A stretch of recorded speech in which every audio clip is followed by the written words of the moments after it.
guys, खुलुमबाय नोंथांमोनखौ आंनि गुबुन मोनसे गोदान भिडिअ हरनि बहरनाय थाबाय दिनैनि भिडिअआ जाहैबाय दिनैहाय आंनो मोनसे नोंथांमोननि सिगाङावहाय आं मोनसे ओरैबायदि मोनसे समायना दख'ना दिन्थिनो नागिरदों बेयो बबे ब्रेन्डनिफ्राय फैदों आरो माबोरैहाय जागोन आं बेखौहाय नोंथांमोननो दिन्थिगोन स' नोंथांमोना जुदि आंनि भिडिअखौ नायनो इन्टारेस्टेडब्ला रायलांबाय थादों नामा होननायथ' बिदिब्ला आंनि भिडिअखौ स्टार्ट खालामनोसै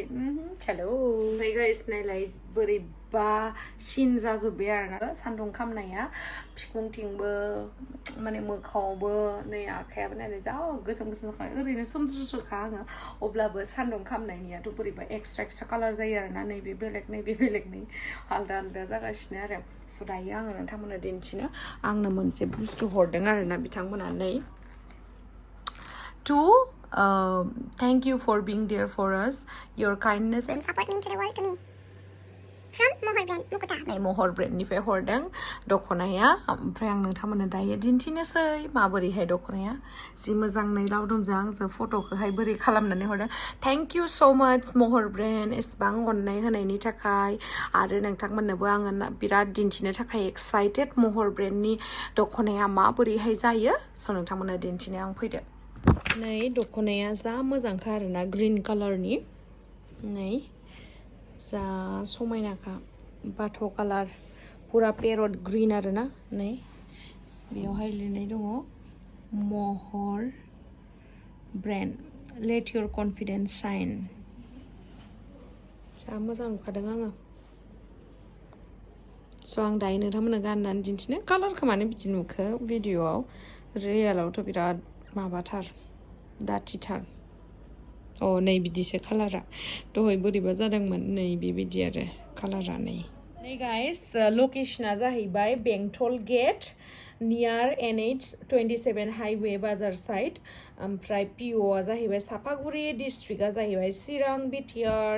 आसाम पिन नाम्बार 783385 स' नोंथांमोना महर ब्रेन्डनि जायखिजाया दख'ना जा डिजाइननि नांगौ सब मोनजोबगोन बेयावहाय लायबानो जाबाय आरो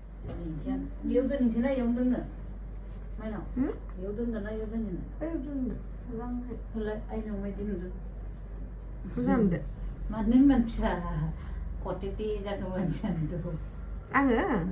सानबाय होनबा आंखौ बेखौ खानानै होदो आनै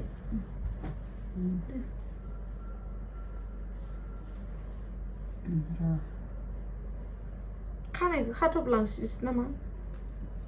गोजौ खानानै हगारब्रा नामा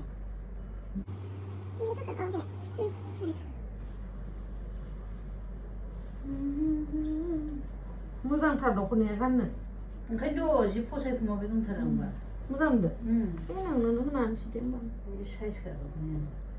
बोरैबा मोनसे सिनादि बेलेग मोनसेथिं जाबाय इ मोनसेथिंसो गाननांगोन ओइथिं लायो आगरखौ मोजां नुथारदां आगर कालारखौ आंबो आगर बिदि कालारखौ पार्पल कालारखाय बाथ' कालार होनदोंबाला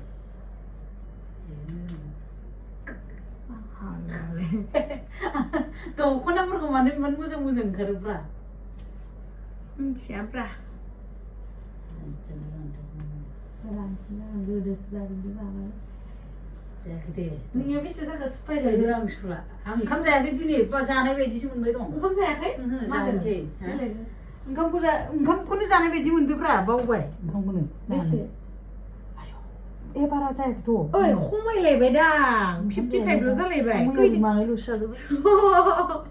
खमायलायो नोंनियाबो जायाबानो खमायो मैया एसेल' जादों नालाय थाखा थिंग्लायाव मैया सिफायबाय आं मैयानो बायदोंमोन ना मैयाना दाख्लै बाला इदिल' नारथारदोंमोन आं ओरैल' थं गलांबानानै बाला टेक्लाखौसो होनदों आं नों आंनि फैसाखौ थाइसेबो लायाखै बाल गिबायब्रा खननो ओमफ्राय गावनानै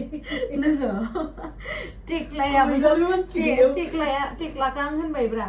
अ नों आंनि थाखा थिंग्लिखौ सिफायनानै फैसाखौ ग्रोब सोना दोनफायदो जालायबावो आं बुंनो नागिरनानै थादोंमोन बावनानै थादोंब्रा मारै गानो आं गाननो रोंथारा दख'नाखौनो नोंनो गाननो रोङा आं नोंनिफ्राय साबसिनसो गाननो रोङो ओंखायनोथ' नों बोरै गाननो थायलाया आं आसुरोंबाय बेनि बोरैबा खायलायानो जाहैलायखायो मोजां जाखायो दा आंनिया नोंनिया बोरैबा थख' जाखायो नानिनाबो बुलाय बुजाय जाबावसो एसे राफोद गानखायो बैना गिवाब्रा दख'नाया गानबाथाय थाखायो बाला ख्रे थाखायो थेबनायखौनो नुखाया ओमफ्राय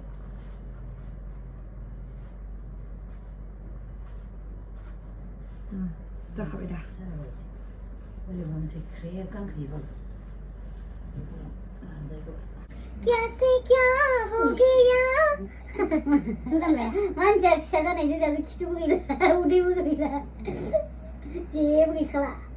खम थाब थाब थाब सोमावलायदों दानि मोसानायाव आइ मोसानायखौ नुदों न' रेजिं जें नुदों न' नङाबाथ' जि रेजिं मानसिया होनदों दाख्लैबालाय फिउ फिउ थांलायनाय होथारबाय माबायाव नायदों आङो भिडिअ दोननायाव स्टेटासआव फिउ फिउ थांलायनाय मोसाबाय नङाबाथ' जि लोदोदों आयौ माबायदि मावखायोमोन मोदोमानो ओमफ्राय माबा एबारै बारा मेङाखैबो ओमफ्राय एसे एसे सोमावनायावनो मोसानाय नुयो नङा नै गोदोबो आं बिदि मोसाखायोमोनथ' ओमफ्य मोदोम लोदोखाय माने नुवामोनलै सोमावबाय थानाय हाया नुयोमोन खिन्थु आं पात्ता मोनामोन आं बिदिनो मोसाखायोमोन दा आरो माबायाव नुवाना दो बोरैबा नुयोब्रा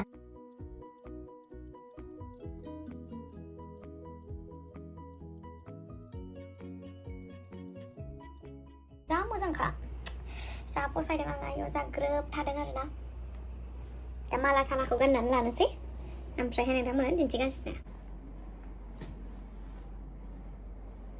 स' गाइस दख'नाखौथ' गानखांबाय ओमफ्राय दा खानायखौ आङो सानफ्रोमबो गोजौआव खानानै बिदि लाबाय थायो नालाय आं दिनैहाय आलदा स्टाइल खालामनो लुगैबाय ना आगारनानै लानोसै आगारना लाबाबो बिराद गरम मोनो खानाया एसे गोलाव जाबायना आंना मानो सिननाय देलाय आं खानायखौ दाहालागै एसे गोलावल' जालायलायबायमोन ओमफ्राय खानाय गुसुंबा मा खालामनो होननानै जायो बिदिनो थांबाबो लाबुमा आंखौ बिदि खानाय एगारनानै थांजानो बासै मिथिबायना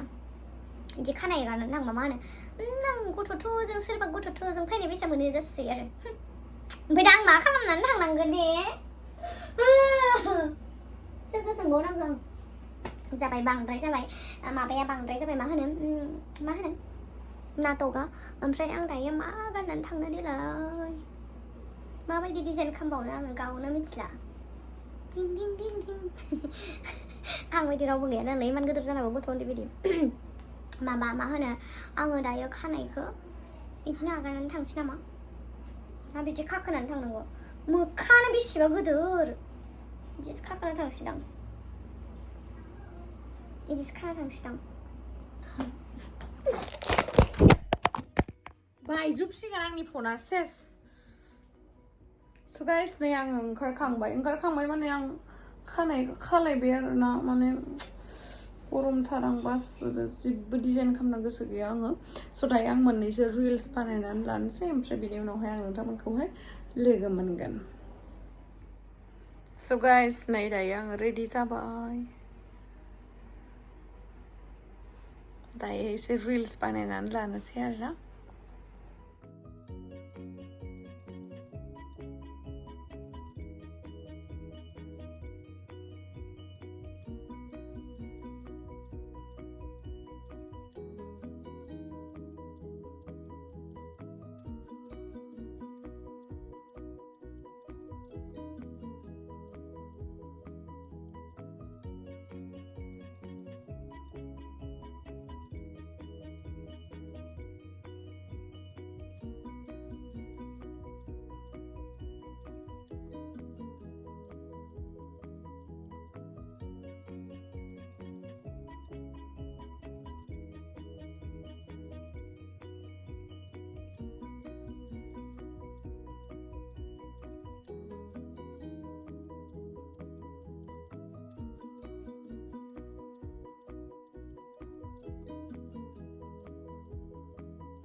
गाइस नै नोंथांमोना नुदों महर ब्रेन्डनि दख'ना गानगासिनो आं दायो गाननायावबो ओरैबायदि कम्फर्टेबल ओरैबायदि मोजां ओमफ्राय पेरट ग्रीन कालारनि जा बे दख'ना फास्रायावबो दख'नायावबो येल्लो एन्ड पार्पल कालारनि आगरनि गाबा आरोना बिराद समायदों purple and yellow and parrot ग्रिननि कम्बिनेसना बिराद समायना नुदों आरो नोंथांमोना माबोरैहाय नुदों कमेन्ट सेक्सनावहाय खिथाहरनो दाबाव आरो लोगोसे आङो बे दख'नाखौहाय नोंथांमोना अर्डार खालामनोबा आरोबाव डिफरेन्ट टाइप्सनि जुदि नोंथांमोना दख'नाखौहाय नांगौब्ला महर ब्रेन्डखौहाय नोंथांमोना कन्टेक्ट खालामनो हागोन आं गासैबो डिटेल्सफोरखौहाय बे भिडिअनि डिसक्रिपसनावहाय दोननानै होगोन आरो लोगोसे स्क्रिनावबो होनानै होबाय आङो नोंथांमोननो इजि जानायनि स' नोंथांमोना थाबैनो बायहैदो आरो गानदो जा मोजां मोनगोन ना कालारखौ अके